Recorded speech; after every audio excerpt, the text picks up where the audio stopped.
한국의 2030 세대들이 문재인 정권 창출을 위해서 촛불을 들 때만 해도 문재인 정권은 그들이 영원한 한편이 될 줄 알았다. 그러나 집권 1년도 못 돼서 촛불로 맺어진 정의 금이 가기 시작하고 있다.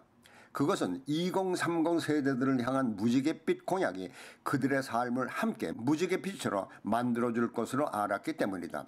그러나 현실은 정반대 방향으로 향해 가면서 그 공약이 허구임을 알아차리기 시작한 것이다.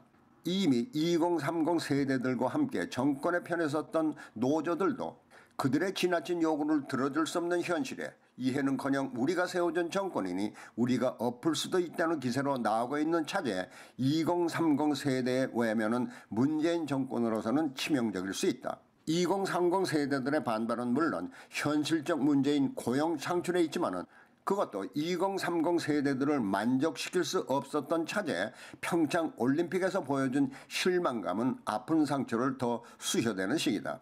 평창 올림픽에 북한만 참여시키면 남북 화해가 결과적으로 이루어지고 정권의 인기도 상승될 것으로 기대했던 것 같다.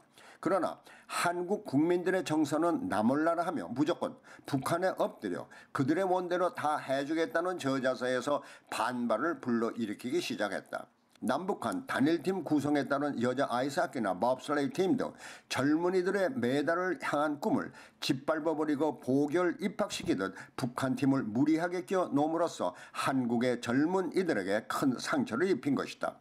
주최국으로서의 태극기를 높이 들어야 할 동계올림픽에 태극기는 고사하고 한국의 국호마저 퇴색시키자 2030 세대들도 국가의 자존심에 입게 될 상처에 분노하기 시작한 것이다.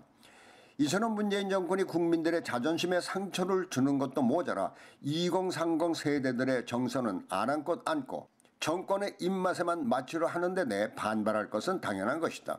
이처럼 평창올림픽에서의 모멸감도 모멸감이지만 무리한 근로시간 단축과 최저임금 인상 등 고용 친화적 정책을 외면하면서 정권 일자리 창출이 허구라는 것을 알아차리기 시작한 것이 평창올림픽 문제와 함께 또 하나의 큰 문제로 등장하지 않을 수 없었을 것이다. 이제 두 번의 실망감을 느끼게 된 2030 세대들의 불만은 커져만 갈 것이다. 그 결과는 정권의 위기를 자초할 수도 있는 것이다.